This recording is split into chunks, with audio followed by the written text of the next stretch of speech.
Tá, então estou aqui para conversar com vocês hoje sobre Event Driven Architecture, então arquitetura orientada a eventos. Quem aqui já trabalhou com isso? Quem já ouviu, já trabalhou? Quem já ouviu falar pelo menos? Eu conversei com vocês semana passada. Tá, então o objetivo disso aqui, na verdade, é mais uma conversa, né, para a gente conhecer um pouco dos conceitos, como é que funciona e, além do que é arquitetura orientada a eventos, para que serve, né? Por que a gente utiliza e por que é interessante a gente discutir sobre isso.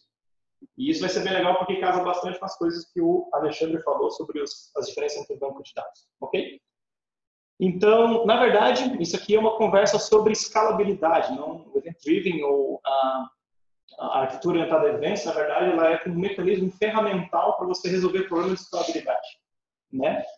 E, então, é sobre isso que eu ia falar. O que é escalabilidade, né? Então, a escalabilidade é a propriedade de um sistema conseguir lidar com o aumento da carga de trabalho por meio da adição de recursos. Então, se um sistema se comporta de maneira X, num sistema com 1000 registros, 20.000 registros, ele tem que se comportar da mesma maneira com um sistema de milhões de registros se eu conseguir acrescentar hardware na proporção necessária para ele funcionar. Okay? Então, essa é a ideia de um sistema que é escalável, né? Então, ele tem várias vertentes onde o sistema pode escalar. Ele pode escalar seja por meio da perspectiva de software, do software em si, ou também a bateria não está escalando. Preciso um carregador. Então, o software ele pode ser escalado, ele pode avaliar a escalabilidade de um sistema, tanto pela sua performance de aplicação, de produção, como também escalabilidade de desenvolvimento, né? Então, normalmente, como é que os sistemas começam, né? Dificilmente o sistema começa grande, o sistema começa gigantesco. Geralmente começa pequeno e ele vai se tornando um monstro difícil de controlar, né? E essa é a história que a gente já viu em muitas empresas, né? O sistema ele vai começando, vai desenvolvendo, crescendo, aumentando a complexidade e a escalabilidade ela tende a cair conforme o sistema vai aumentando, né?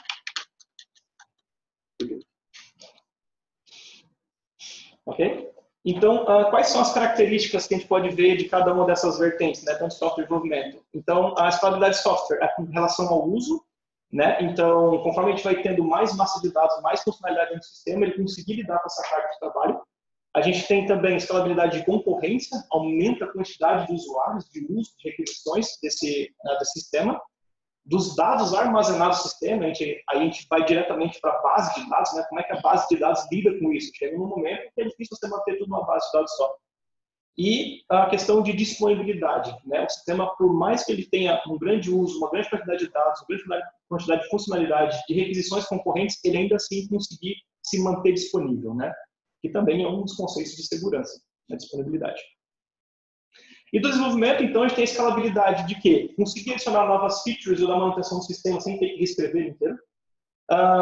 Você conseguir ter uma política, uma cultura de continuous deployment, né, que a galera do DevOps usa bastante. Então, como é que eu consigo fazer com que eu deploy, deploy como? Enfim, colocar em produção software de maneira automática e contínua, sem ter intervenção, né? E a entrada de novos membros do time, sem ter esse grande tempo de onboarding, o cara conseguir entrar no time, entender o software e conseguir entregar o software em produção no menor tempo possível, também escalabilidade de desenvolvimento, e também a questão de poder adotar novas tecnologias, né? Quem pensa assim, pô, tem um MongoDB aqui, tem Cassandra, Niveles, pô, queria usar esses negócios para poder assim, mas eu tenho um sistema de 1900 bolinha, como é que não dá para migrar, né? Então, a ideia de escalabilidade é uma coisa que as empresas não se preocupam muito. Dificilmente uma empresa se preocupa desde o começo com a escalabilidade, pensar em crescer e conseguir lidar com a carga de trabalho conforme o software vai evoluindo. E como é que começam os sistemas via de regra? Já volto para esse cara aqui. Eles começam com aplicações monolíticas, certo? E aplicações monolíticas ela têm certos problemas de escalabilidade com relação à performance, com relação ao uso de dados, concorrência e tudo mais. E aí eu quero falar sobre quais as 3 formas de você escalar uma aplicação, né? E aí vamos ver como é que um monolito, por exemplo, se enquadra dentro desse perfil de escalabilidade, dessas 3 perspectivas, né? Então, um software pode escalar segundo 3 perspectivas, né? No eixo X, ou escalabilidade horizontal, que é o quê? Como é que eu escalo? Pensa que você tem um software, por exemplo, no NG da vida, que roda numa máquina, e vai chegar um determinado momento da vida dele, que você vai ter tanto usuário acessando, tanto dados sendo consumido, tanta concorrência de requisições, você vai ter que começar a adicionar mais recursos para ele continuar se comportando da maneira que ele se comportava com poucos registros. Qual a maneira mais simples de você escalar um software desse tipo? Colocando recurso, né? Então, coloca mais memória, coloca mais processador, coloca um servidor mais potente para poder lidar com esse processamento, né? Manter a performance dele. Só que chega um determinado momento que hardware se torna muito caro. Você não consegue fazer com que um computador só lide com um sistema desse porte tão complexo. Então, a solução mais fácil que a galera faz é escalar no eixo X, escalabilidade horizontal. Você duplica e coloca ele atrás de um load balancer. Então, o load balancer vai receber as requisições e ele vai direcionar para essas cópias idênticas e cada um vai receber, então, se tiver dois, 50% da carga de trabalho. Então, você consegue otimizar, não tendo que comprar hardware tão caro, mas mantendo um hardware menor, só que de maneira escalável horizontal, duplicando ou clonando as cópias da aplicação. Isso tem vantagens e tem desvantagens, a gente vai ver daqui a pouco. Tem escalabilidade também no eixo Y, que a gente chama de escalabilidade vertical. A escalabilidade vertical ela não lida com a duplicação de recursos, mas principalmente com a decomposição. Então, eu quebro o sistema em sistemas menores e eu otimizo os recursos para cada um deles, né? E a decomposição no eixo Y, além de você conseguir a melhor performance do sistema, é muito mais fácil você escalar também o desenvolvimento de software. Por quê? Você consegue fazer o deployment, continuous deployment, porque você não depende tanto de outros sistemas, né, de outros times. Então, se times menores podem tomar conta da aplicação e eles não precisam conversar tanto com os outros times para fazer o deploy, fazer alterações e colocar código em produção. E também é por ter mais um desacoplamento de funcionalidades, isso também torna mais simples para o novo membro do time, quando ele chegar, analisar o código, entender e começar a produzir e desenvolver esse código. E por último, então, é a escalabilidade no eixo Z, né? O que seria, então, o eixo Z? Se X é a duplicação ou aumento na quantidade, na replicação de recursos, né? Duplicar os sistemas. O eixo Y, então, é a decomposição em funções menores, para ficar mais fácil o trabalho com elas e a otimização de recursos. Pode ser utilizado em conjunto, inclusive. E o eixo Z, então, ela lida diretamente com dados, né? Então, os dados eles vão ser particionados. Você pode fazer esse particionamento, esse sharded data, em várias maneiras. Você pode colocar por exemplo, em ranges de nome de clientes. A cliente de A a Z vai ficar no banco, A a B vai ficar no banco, de B a X vai ficar em outro banco, e assim sucessivamente. Você pode fazer esse shard por região. Por exemplo, o Facebook no Brasil ele tem a base de dados do Brasil. Então, para ficar mais simples, distribuir isso em servidores. Então, a gente está falando sobre distribuição das dados distribuídas, né? Segmentadas. Então, só para recapitular, o eixo X, então, é duplicação, e coloca atrás de load balance para poder segurar a carga. Tem suas limitações, né? Não resolve, por exemplo, a questão de escalabilidade de time.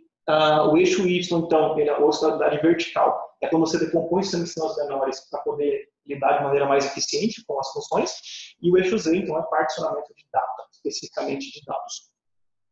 Ok? Já alguma dúvida, podem me interrompendo, tá? Então, voltando para a nossa aplicação monolítica. O monolítico normalmente é o primeiro tipo de aplicação e é normalmente onde as empresas começam. Elas podem, inclusive, começar o monolito pensando em particioná-lo no futuro em segmentos menores, em escalar no eixo Y, ok? Mas, via de regra, a maneira de você escalar uma aplicação monolítica é por meio da escalabilidade horizontal. Você duplica a quantidade de cópias que você tem, cada um no servidor, e você coloca um load balance para resolver como é que as requisições vão chegar para cada servidor.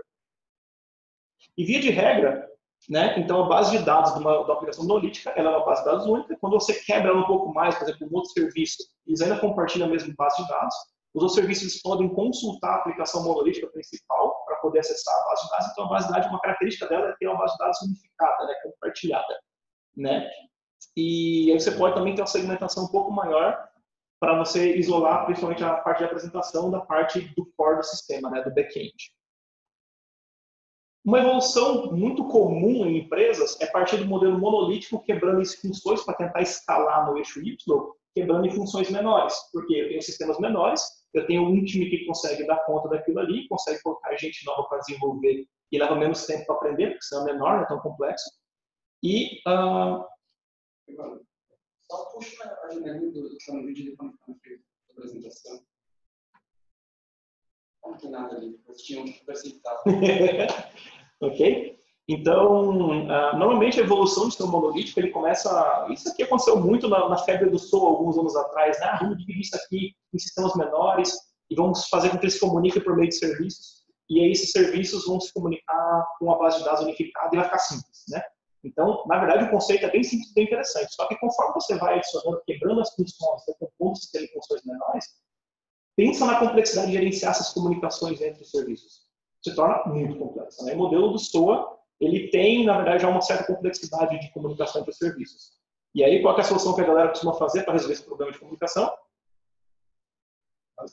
Bus. Então, você tem uma virtualização da abordagem orientada a serviços, né? O approach de SOA. Então, você coloca um bus para resolver esse cara, e aí você pode colocar sistema de autenticação unificado, você pode colocar um firewall nele, você pode colocar load balance e coisas do tipo, para resolver essa complexidade de comunicação. Não sei se vocês perceberam, mas tem umas setinhas aqui. As setinhas aqui elas são intencionalmente colocadas desse jeito porque representam uma comunicação síncrona. Então, onde você faz um request, você vai esperar o response dela de volta. Okay? Isso é bem importante para onde a gente vai chegar depois, quando a gente falar sobre o Event Driven. Ok? Então, o Buzz ele resolve muito essa parte de comunicação. Então, todo mundo se comunica por meio do Buzz, ninguém tem que fazer chamada diretamente para outros serviços. Só que ainda assim tem certos problemas de escalabilidade. Por exemplo, eles estão consultando a mesma base de dados. Você tem um certo acoplamento em um determinado nível, né? Um acoplamento de dados. Então, os serviços estão isolados, mas não estão 100% isolados. Né? Uma evolução do SOA, por exemplo, você conseguir fazer uma orquestração desses caras, adicionando então, um orquestrador no layer de virtualização. Não tem muita diferença, não. E aí, eis que chega a bala de prata. Como é que a gente resolve esse problema de escalabilidade, conseguindo segmentar corretamente os dados, reduzir a complexidade que o USB, que o Buzz, ele adiciona na aplicação? Começaram a discussão alguns anos atrás, falar de microservice. Né? Quem já trabalhou com microservice, eu já ouvi falar. Né? O microservice surgiu como vai resolver todos os problemas da galáxia, porque agora o microservice é a bola da vez. Né? O microservice, na verdade, não é muito diferente da questão da orientação a serviços do SOA. Né? Tem muita gente que prega, inclusive, que o microservice é SOA feito do jeito certo, onde você tira essa complexidade, a responsabilidade que o Buzz tinha para os serviços. Os serviços resolvem essa parte e o Buzz, na verdade, ou a API Gateway, ele é só um terminal burro que gerencia as comunicações, não tem mais tanta importância dentro do processo. E aí, o que a galera lidou muito na questão do microservice? É fazer, então, funções pequenas, mas não tão pequenas, que elas sejam pontos que ela consiga você resolver todo aquele problema contextual ou semântico no serviço. Né? Então, a ideia não é ser só pequena, ele tem que resolver um contexto semântico, tem que ter um problema para ser resolvido, e você consegue resolver inteiramente dentro dele sem depender das outras. Ok? E aí começaram então a fazer o quê? Vamos fazer dados distribuídos. Cada microserviço agora tem seu banco de dados, não temos mais uma base compartilhada, e cada banco se vira com o seu. Legal, né? A gente consegue agora escalar, inclusive, em tecnologias. A gente consegue usar o MongoDB como serviço que tenha uma facilidade melhor, ou que o modelo de dados faça mais sentido. A gente pode usar banco de dados relacional para onde o modelo faça mais sentido. Se for um microserviço de consulta de dados, a gente pode colocar um Elasticsearch para poder facilitar a memória, que agiliza nas consultas. Show de bola, né? Só maravilha. Só que temos um problema. Esses serviços ainda se comunicam entre si. Eles dependem da comunicação entre os outros serviços. Pensa, por exemplo, que você vai fazer uma requisição, vou fazer uma compra aqui no site. Bom, na compra, por exemplo, eu vou precisar do cliente, né, do customer, eu vou precisar do serviço de ordem, eu vou precisar do produto, esse cara tem crédito, ver se tem estoque. Estão todos quebrados em microserviços. Cada um resolve o seu problema. Mas para eu fazer minha operação, eu dependo do que todos os outros me respondam, por isso as comunicações continuam sendo assíncronas. E ainda tem a complexidade de que os sistemas ainda se comunicam entre si. Né? Então, problemas de comunicação, assim como aconteceu nos primórdios do SOA. De achar bug no sistema desse aqui, Pai do céu, é difícil. Então, uma maneira de melhorar um pouco a questão da arquitetura de microserviços é você colocar um API Gateway, né, ou BFF, né, por exemplo, GraphQL, para poder isolar essa complexidade de comunicação com o serviço. Então, você chama esse cara e esse cara se resolve para se comunicar com o serviço. Né? Você tem a questão de service discovery, né, como é que eu acho os serviços que os microserviços oferecem, né? As APIs que eles oferecem para eu poder consumir, consultar e se conversar.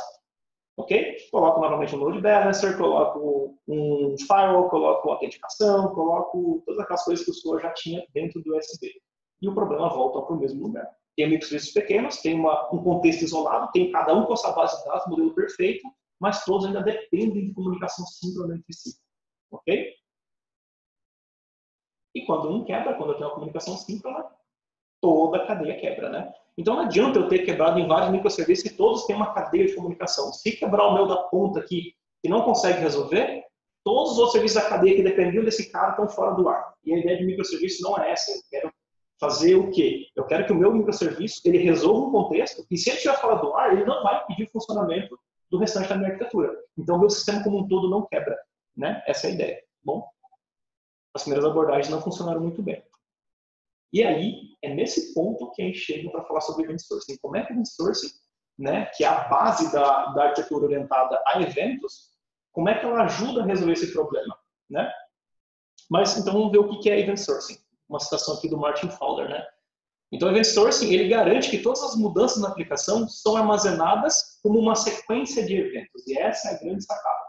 Você não lida mais com o estado de aplicação, você lida com as alterações de estado.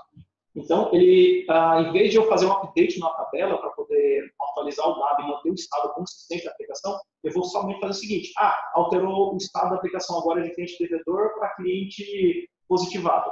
Eu não vou atualizar a base de dados, eu vou empilhar mais um evento. Então, tudo que vai acontecendo, eu vou notificando, eu vou empilhando os meus dados e os eventos vão acontecendo. E isso tem muitas vantagens, como a gente vai ver daqui a pouco, mas, por exemplo, eu posso não somente fazer uma query, buscar esses eventos, como eu também consigo reconstruir estados passados. Eu consigo voltar em determinado momento do tempo e reconstruir o estado do objeto até aquele ponto. Ou eu posso voltar o estado do meu sistema para aquele momento do ponto, consertar alguma coisa e depois replicar. Então, ele funciona numa abordagem de log estruturado, né? Todo mundo conhece como é que funciona um log, né? Um log ele é um arquivo que você vai somente colocando as coisas que estão acontecendo. Então, aconteceu um evento, eu gravo e vou seguindo, eu vou só empilhando as coisas. A grande diferença dele é que ele não é só ir adicionando no arquivo, ele mantém isso de maneira estruturada. Então, eu consigo saber que tipo de objeto aconteceu.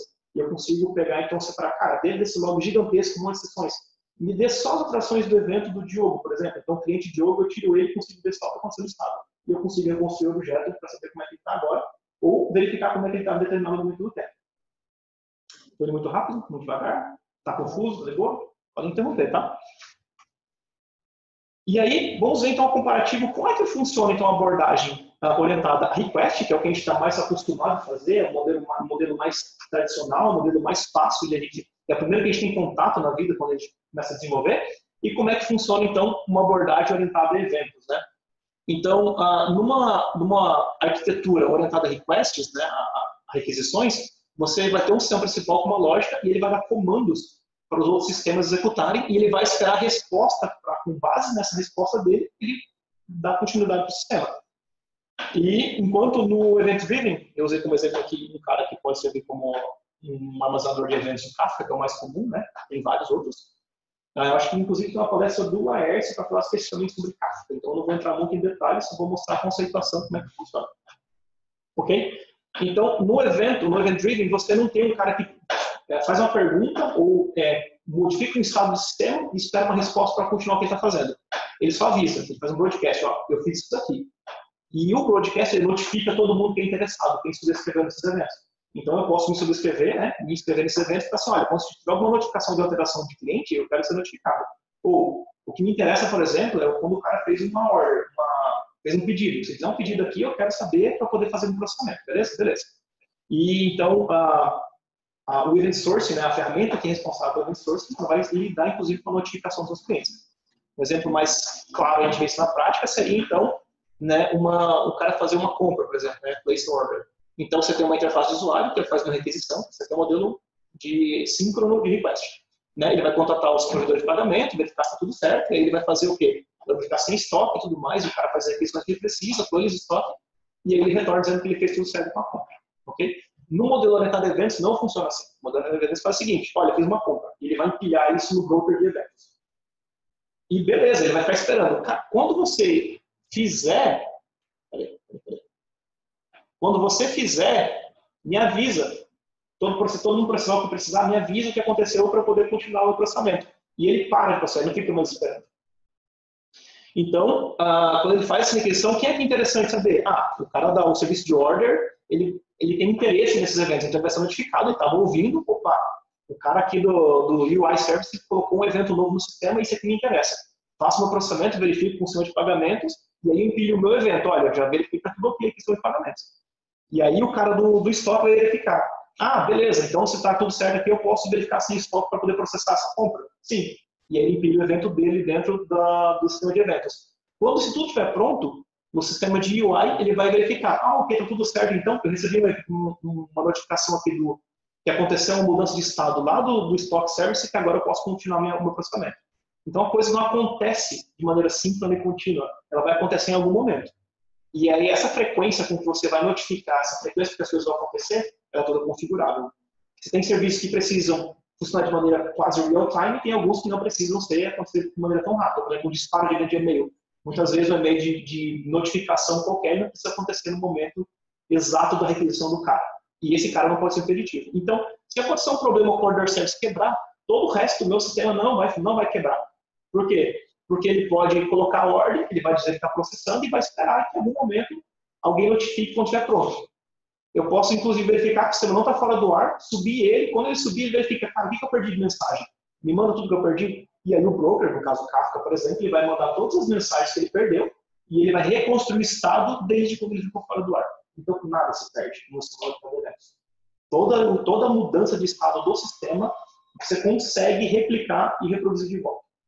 Isso é muito importante para alguns tipos de modelo de negócio, onde você não pode perder dados de jeito nenhum. Você consegue refazer tudo de novo. Ok? E aí você tem várias garantias, né? Esse esquema de você não perder dados, ele promove para você um audit log 100% preciso, porque tudo o que aconteceu no sistema desde o início dos tempos, ele vai estar lá. Eu só preciso ir lá e replicar os eventos.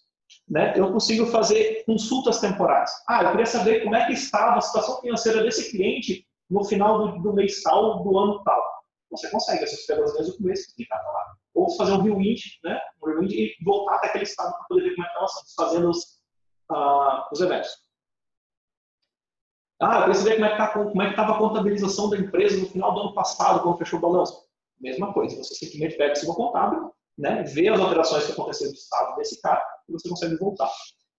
Comunicação assíncrona. Como agora você não tem mais um serviço que faz uma requisição para um serviço, que vai perguntar para outro, vai perguntar para outro, você vai esperar essa cadeia toda de resposta voltar, você consegue empilhar sistemas, alterar um estado, você vai esperar que quem tem que processar aquilo processe, e depois de tudo pronto, você vai ser notificado que aquilo já está tudo processado. Comunicação assíncrona é uma solução bem bacana para poder escalar horizontalmente e verticalmente. Consistência de dados.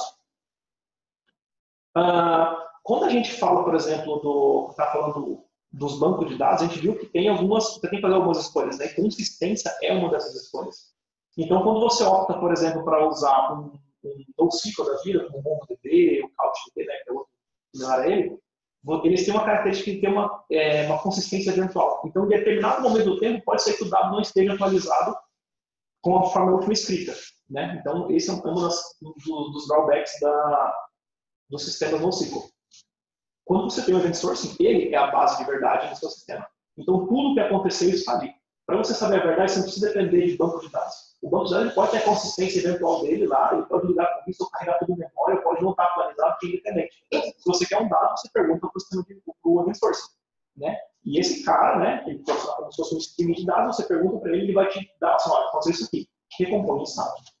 Ok? Então, isso você garante consistência de dados, porque todas as operações, todas as modificações, todas as alterações de evento, de estado que acontecem no sistema, elas são colocadas no modo somente de append, né, somente de incremento, e elas nunca vão ser removidas do sistema, e elas sempre acontecem de maneira sequencial. Então, você sabe como é que as coisas acontecem de maneira sequencial. Recuperação de dados também é bacana.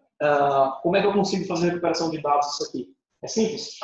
Eu perdi um servidor, caiu, não funciona mais.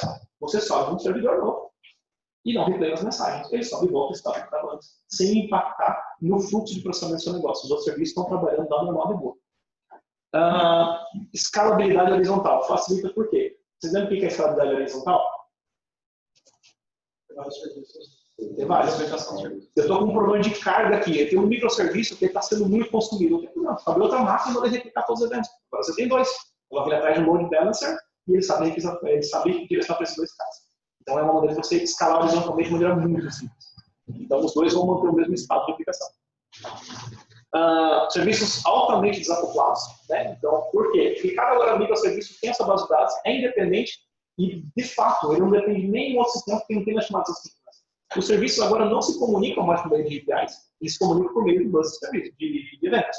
Então, se eu precisar conversar com algum serviço, eu não vou perguntar para ele, cara, me diga aí qual é o estado do usuário, ou me diga como é que está a situação da ordem. Eu vou para o sistema de eventos e de lá eu consigo consumir a informação que eu preciso. E Ele também, então, esse bus, esse sistema de mensagem, ele pode funcionar como um broker de mensagens. Então, se você troca de mensagem de serviços, obviamente você pode usar ele para fazer essa tarefa. E, por último, mas não mais importante, a idempotência, que é você evitar a duplicidade de dados no sistema. Então, você é idempotente quando você consegue submeter 2 vezes a mesma coisa e ele não duplica a informação.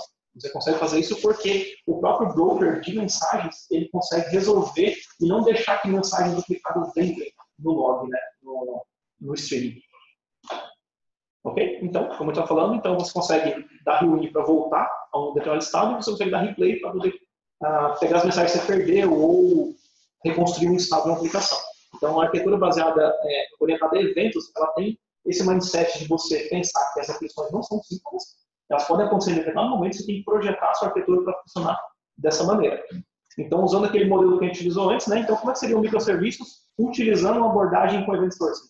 Você não mais estaria com eles comunicassem entre si. Eles se comunicam por meio do broker, que ele funciona no esquema PubSub, né? Eu publico uma coisa e quem está subscribed nele, ele notifica, né? É uma das abordagens. E funciona por trás de um API Gateway ainda. Uma evolução desse cara ainda poderia ser o quê? Não usar ele apenas como um sistema para prorrogar mensagens, mas tudo que entrar no sistema, toda alteração, inclusive de APIs externas, você colocar como se fosse um streaming e lidar como streaming. Então, o streaming ele não é apenas um log de eventos, né? Um log do que está acontecendo de alteração de estado, mas ele é um fluxo constante e contínuo de alterações de estado do evento que podem vir de qualquer lugar. Né? Eles podem vir das suas aplicações externas, eles podem vir de fora e assim sucessivamente. O que a galera costuma fazer nessas abordagens ainda é não se livrar completamente do API Gateway. Um exemplo de você conseguir evoluir isso ainda mais é você separar comandos de queries dentro do sistema. Então, não conhece o conceito de CQRS, por exemplo?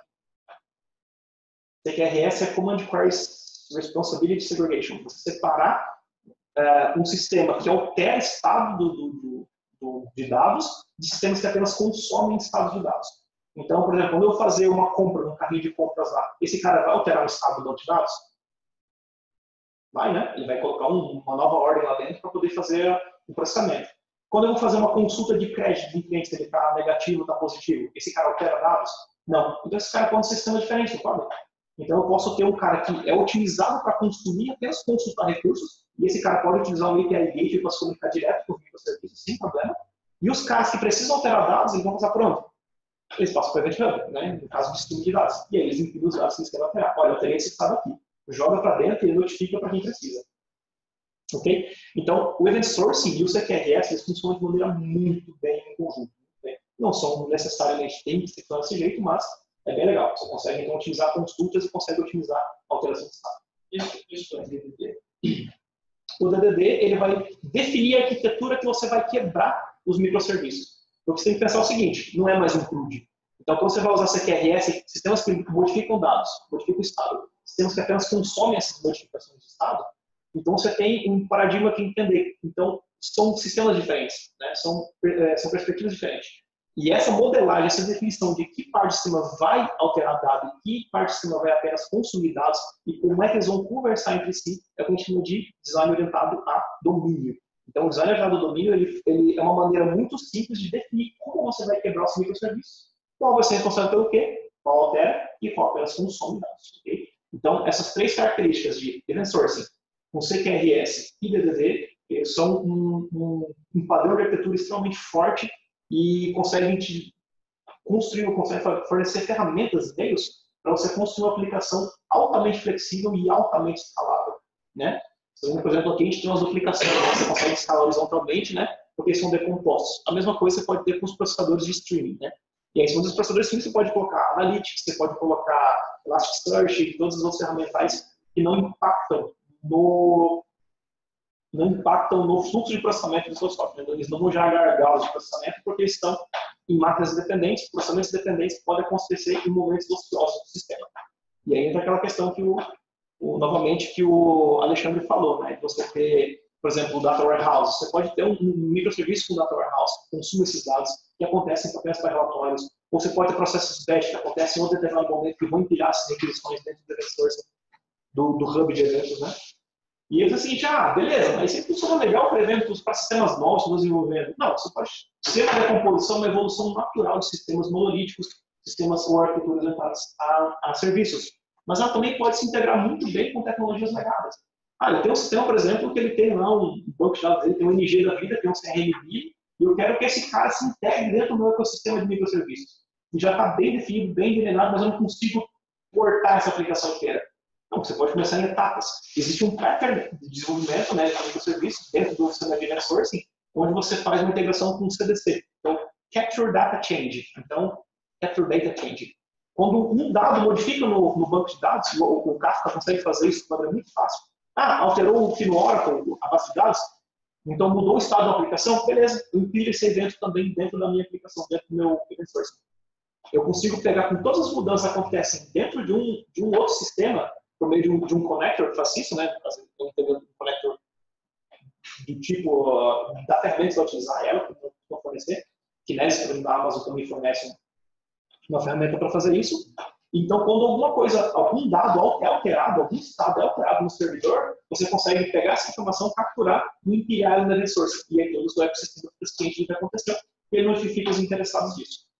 Não é simples, mas é possível.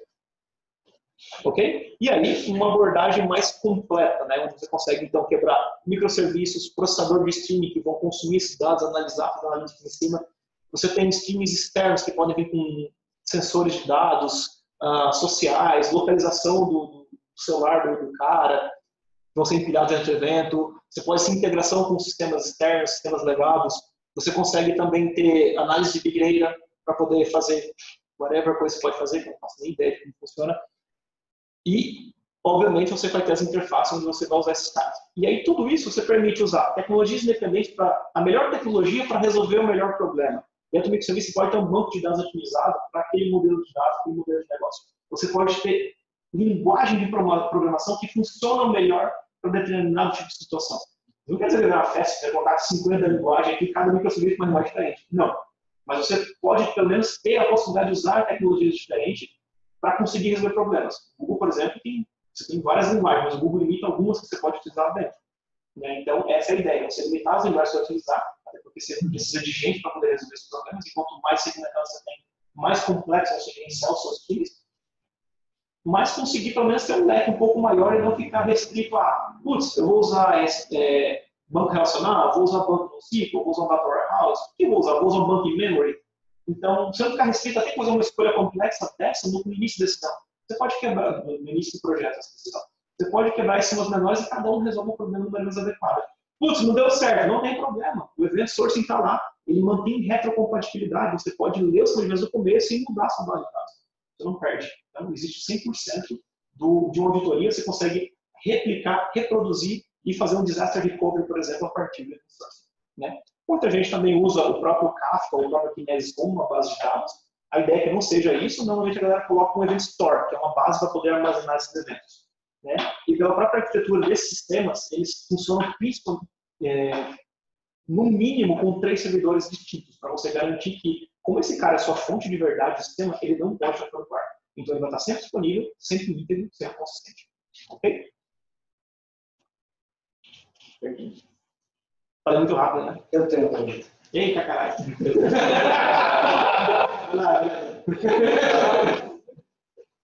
Bom, nesse mecanismo, a sincronicidade é tudo. Então, as coisas acontecem a hora que acontecem. Uhum. Certo? Agora, algumas coisas podem acontecer a qualquer momento. Por exemplo, o patrocinador está fora do ar. Uhum. Certo? Naquele momento que foi feito o broadcast de determinado evento. Sim. Certo? Mas esse serviço, a maioria dos serviços, fala servidor, chama serviço. Perfeito. Melhor. Esse serviço que estava fora do ar, ele também gera eventos. Uhum. Certo? Que também vão ser acelerados. E que podem afetar os outros serviços que estão lá. Uhum. Certo? Então, esse é um caso extremo que o serviço está fora do ar. Ele não precisaria estar fora do ar. O order service. Ele vai depender dos outros. Mas ele não precisaria estar fora do ar. Né? Uhum. Ele poderia simplesmente haver uma diferença de velocidade e de processamento das coisas. Que as coisas acontecem. Exato. Dado que as coisas ocorrem de maneira assim, como é que você lida com o fato de que a ordem de enfileiramento dos eventos pode alterar o resultado final do sistema? Perfeito. Como você tem um sistema que é assíncrono, mas ainda assim é sequencial, porque quem sequencializa é o Event Sourcing, o seu sistema tem que ser capaz de saber qual é a alteração de estado que você está escrito. Você fez um subscribe numa alteração de order. Se esse cara não notificar que ele fez alteração, obviamente o seu serviço ele não vai conseguir terminar o processamento dele, fazer a notificação dele para dentro do bus de serviço para o UI Service conseguir entender, opa, deu tudo certo, ele processou a venda. Né? Como isso acontece? Existem o servidor, o event sourcing, ele vai tentar uma notificação para o cara que está fora. Existem dois patterns para resolver isso dentro do sistema, que é o dead letter e o circuit breaker. No circuit breaker, o que acontece? Se esse cara está fora do ar por muito tempo, ele vai tentar algumas requisições, esse cara está fora, ele vai parar de mandar as requisições e vai notificar. Olha, tem um servidor fora do ar. Né, que é um esquema de observability, né? Você verificar o health check, ver se esse cara está funcionando ainda. Então, se ele não conseguir, ele para de mandar mensagens para não ficar consumindo a rede, né? O cara está muito lento também, para o administrador verificar se tem alguma coisa errada com ele. E o segundo, o dead letter. Se ele tentar passar uma informação e essa informação for recusada, né? Os dois podem trabalhar em conjunto, ele pode logar esse cara em uma base externa, separada, onde você consegue replicar e verificar se tem algum problema. Ela pode corromper a aplicação, o estado da aplicação em determinado momento. Você quer voltar esse cara, consertar essa mensagem que estava com ele, reprocessar e depois replicar os eventos. Então, esses dois patterns, eles são responsáveis para você garantir que um sistema fora do ar não vai quebrar o ecossistema inteiro. Ele pode ficar fora. Isso não vai impedir que os outros sistemas... Eu não estou preocupado só com o sistema fora do ar.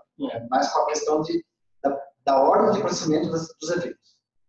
Já que os eventos podem vir em qualquer ordem, tá? Isso significa que, dependendo da ordem dos eventos, o resultado final do evento pode ser diferente. Ele não vem em qualquer, ele é sequencial. Quem gerencia isso é o bus. Não. O que eu quero dizer é o seguinte, o evento ele vem sequencial, porém, eu posso gerar eventos nos meus serviços também. Certo. Não é exclusivo de um lugar. Agora, digamos que eu tenho dois serviços que geram a ordem na qual eles enfileiram não é garantido. Certo? Uhum. E essa diferença de ordem poderia, dependendo do sistema, causar o resultado final de processamento. Então, eu coloquei o serviço fora do ar só para deixar como extremo, um caso extremo, mas não precisa estar fora do ar, ele pode estar no ar. Como é que você resolve isso, né? Normalmente, os eventos eles têm que saber de que evento eles são dependentes. Então, se você tem uma dependência de um evento para processar, esse cara ele vai verificar dentro do bus, né, quais ações aconteceram. Essas ações aqui são o serviço X, essa aqui são o serviço Y, essa são o serviço Z. O serviço Z não mandou as mensagens que eu preciso, então eu não consigo processar as informações. Não quer dizer que por ele ser assíncrono, que ele não tenha dependência. Ele pode acontecer em qualquer momento, mas eu posso criar dependências dentro, e quem vai gerenciar isso é o próprio serviço, de informações que ele precisa para alterar o seu estado. Então, eu só consigo usar, por exemplo, um stop service se o outro order service é processado. Se esse cara está fora do ar, e as outras mensagens estão acontecendo, mas desse cara não está vindo, eu tenho uma dependência que eu não consigo processar. Então, quem gerencia que as alterações de estados acontecem da maneira que você precisa, dos eventos que você depende, é o cara que vai depender dessas mensagens. Então, ele tem que ter uma lógica implementada para poder lidar com as alterações e saber que a mensagem que está empilhada lá dentro ela não aconteceu no evento que eu preciso e eu tenho dependência do outro sistema que está fora do ar. Então, a maneira de você garantir isso é que o próprio serviço ele implemente a dependência, mas ele não trava o sistema como um todo. Ele pode continuar lidando, por exemplo, o stock server pode depender de outro serviço, ele continua processando. Mas aquela requisição do outro serviço que eu não fui notificado, eu tenho a dependência, então eu não consigo executar. Eu não vou disparar elas em paralelo, eu vou processar, vou empilhar e as coisas vão acontecendo porque eu posso ficar perguntando para esse cara aqui, ainda não tem do outro serviço, ainda não tem. Eu não vou executar. A hora que esse cara de cima fizer, que ele pode ser mais demorado o processamento, processei, ele empilha. Opa, agora veio. Então agora eu consigo processar, empilhar minha mensagem lá dentro para o cara conseguir enxergar, que agora está completo. Então quem implementa a dependência ao serviço. Mas a dependência não é uma dependência temporal. É uma dependência de consistência apenas. Não sei se responde a sua pergunta. Parcialmente assim, responde no sentido assim, que você tem que se virar. Sim. Mas eu não sei isso. Na verdade, era nesse ponto que eu queria chegar. Eu imaginei que a resposta seria essa mesmo, o serviço tem que isso, ser. é mais o objetivo da minha pergunta, na verdade, era mais para levantar a complexidade que existe nesse sistema. Porque, assim, não é e aí exatamente. Qual é o principal ponto negativo? Cara, isso é complexo pra caralho. Não é simples de fazer. Então, não é simples. Eu fiquei pensando, estava tentando pensar no exemplo Google aqui, que seria fácil de visualizar, se fosse implementado de maneira liviana. Seria o seguinte, imagine que cada serviço executa uma operação, que é, por exemplo, Um executa a divisão, outro executa a soma, e você empilha números. Beleza. E os caras ouvem números. Como é que você garante consistência do sistema? Não, aí você vai ter que se preocupar, porque isso é claro que é um exemplo meio idiota. É só para você assim como a ordem poderia afetar o resultado. Que também não sei se é muito... Como é que você garante a consistência de dados quando um serviço está fora, ou quando você precisa que uma operação complexa dependa de vários microserviços para funcionar? Né? Que é esse caso de dependência.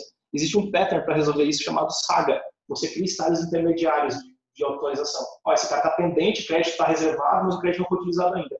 E os microserviços, conforme eles vão fazendo, eles vão atualizando o estado desse cara dentro do bus. Então, o SAGA pattern serve justamente para você fazer isso aqui. Ó. Cria a ordem, reserva o crédito, ou o crédito está com limite excedido, para os serviços que dependem dessa informação saber o que eles precisam. Que é essa questão de estágio intermediário. Então, são algumas maneiras, né, que chamam de SAGA por coreografia, e tem um outro que não é o nome, ou por orquestração. Por orquestração, não sei muito bem como é que funciona. Mas eu acho que é tipo um microserviço responsável por verificar essas alterações e ele coordenar com os outros como é que vão acontecer essas alterações. Então, acho que é a mesma coisa quando se você tiver, por exemplo, algo que depende, por exemplo, isso que é transacional, né? Você faz tudo, não faz nada. Sim. Você não vai fazer serviços que vai, acho que talvez esse cara aí resolva, né? Você vai colocar estados intermediários, se alguma coisa aconteceu, e simplesmente vai para estados intermediários. O SAGA, a orquestração, ele é justamente para isso, porque o seu problema é de garantir consistência de dados dentro de um fluxo de processo complexo, dependendo de vários microserviços. E essa é uma maneira de resolver. Na verdade, essas duas abordagens são que os microserviços se propõem a resolver dentro de uma arquitetura orientada a eventos. Né? Você criar estágios intermediários, né? Estágios de pendências, estágios que não sejam o estágio final, e os microserviços conseguem atualizando e se virando enquanto isso, até que ele chegue no estado que ele precisa para terminar e concluir o processo como um todo. Seja por um orquestrador, ou seja por os microserviços enxergando os estágios intermediários. Não é simples, ainda assim, não é simples, mas é uma maneira de resolver. Você tem que usar algum tipo de pattern de desenvolvimento, tem que se preocupar com isso. Exatamente. Eu acho que a parte mais complexa é a questão da sincronicidade, porque isso é... Desculpe. Não, o que eu ia dizer assim, não é a nossa maneira de pensar no dia a dia, né? No desenvolvimento, não é assim, é um mindset diferente de desenvolvimento. É que tem coisas que são, assim, não é só, você mudou o mindset, mas mesmo assim continua difícil, mesmo você sabendo. Isso! É que nem programação paralela em geral, porque esse é o problema geral. É que mesmo que você saiba dos riscos, dos problemas, que você sabe que tem que sincronizar em determinados pontos, que você sabe que tem que criar mecanismos para se precaver, mesmo assim é difícil. E é muito difícil, não é? Tipo, né? É igual, por exemplo... Eu consigo imaginar assim, facilmente um projeto indo assim, pro ralo com bugs extremamente difíceis de resolver usando esse tipo de arquitetura. Pela natureza, assim, que qualquer coisa que é assíncrona, que ocorre assim, que já é difícil quando você sincroniza. Se você deixa completamente sincronizado, aí fica assim.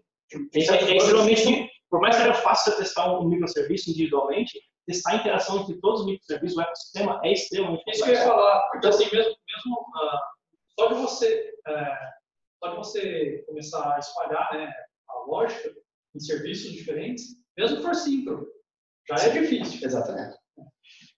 Isso me lembrou um pouco o problema do pulso no NG. Verdade. É assim? Então, o NG, como é que ele começa a colocar na fila. Então, ele tinha... Como é que o NG faz? Pelo menos em alguns lugares. Ele vai e começa a colocar diversos pulsos na fila. Tá. E esses pulsos, eles chegam num... Não, ele põe comando. Aí ele põe comando, ele não põe pulso. Ele põe um pulso, ele é composto de múltiplos comandos. Então, aí ele pega e põe os comandos. E daí esses comandos podem ser executados parcialmente. Então, na verdade, os consumidores do comando, que são os satélites, ficam olhando para aquela fila e puxando comandos. Só que ele tem que ficar esperando até terminar de chegar todos os comandos. Para daí poder fazer a coisa que ele precisa fazer. Sim. É complexo isso. Que no caso, eu não sei se foi interessado essa questão, não, mas aí a gente estava tendo um problema com isso, que eu não lembro qual era. E que em certas situações ele ficava parado. Ficava travado, o serviço ficava travado porque ele ficava esperando vir o próximo comando e ele não andava. E o serviço está atrás do load balancer, Então eu mandava um comando, esse comando por um acaso demorava, só que eu mandava o próximo comando e esse era executado. Sim. E os dois eram do mesmo pulso. Só que daí ele é executado pelo cara errado. Só O problema era que ele era executado pelo cara errado. Era isso. Que é bem parecido. Então, que nesse caso particular, seria fácil de resolver. Você bota o pulso inteiro e fizer o pulso inteiro, né? E fizer um pedacinho. Seria bem simples. Então, em certas situações, é meio parecido com o negócio que você falou de pendente. Né?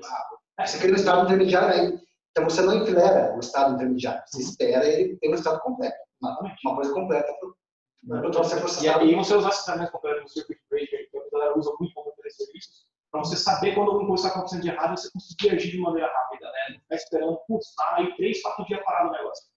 Né? Então, mas é isso aí. Então, a arquitetura de eventos, ela não é a bala de prata, né? Ela não é a resposta para todos os problemas. Ela é um paradigma e ela serve para resolver muitas coisas. Onde você tem um sistema onde você não pode perder dados de jeito nenhum, você precisa manter esse histórico do que está acontecendo, histórico de estados, e por fins regulatórios ou por fins de próprio negócio mesmo, ele é uma solução legal. Mas não precisa se trabalhar de maneira isolada, você pode trabalhar isso com outros paradigmas também, você pode usar parcialmente request, uma arquitetura orientada a request, uma arquitetura orientada de maneira híbrida, né?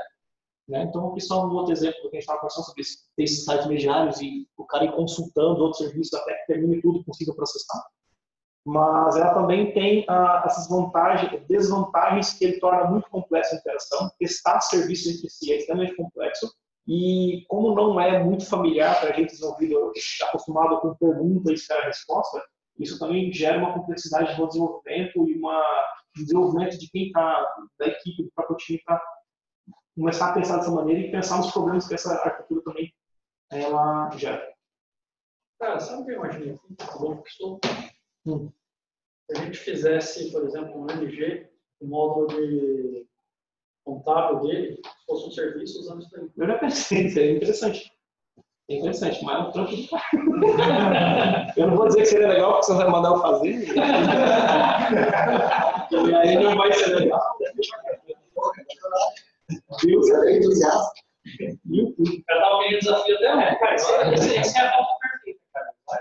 Então, só falando, empresas que usam essa arquitetura. No tempo que começou uma arquitetura monolítica, se iniciou, até que descobriu no meio do caminho o Event Source e CTRS. E uma das coisas que os caras lá se arrependem de não ter começado com isso desde o começo.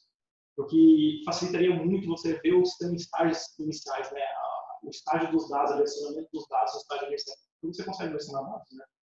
O Netflix usa isso aqui. O Kafka foi desenvolvido pelo LinkedIn. Então, para poder lidar com bases de dados distribuídas, sistemas totalmente distribuídos, independentes entre si. Então, ele é uma abordagem legal, sabendo utilizar da maneira correta e sabendo utilizar, assim como os bancos de dados, né, a ferramenta certa para o problema certo. Né? Então, se perder dados é uma coisa que você não quer ter, o sistema exige isso, pode ser uma boa ideia você pensar no sistema baseado em eventos que vai manter esse histórico, esse audit trail do sistema inteiro, a facilidade de recuperação de dados, de disaster recovery e assim sucessivamente. Então, bom, é isso aí que eu tinha para conversar hoje. E não.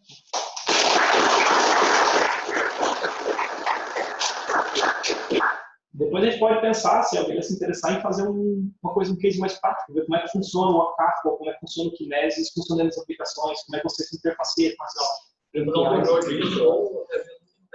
isso a gente pode fazer, mas mais para frente deve se preparar um negócio mais calmo, né? Só copiar os slides da internet. Beleza? Espero que tenham gostado.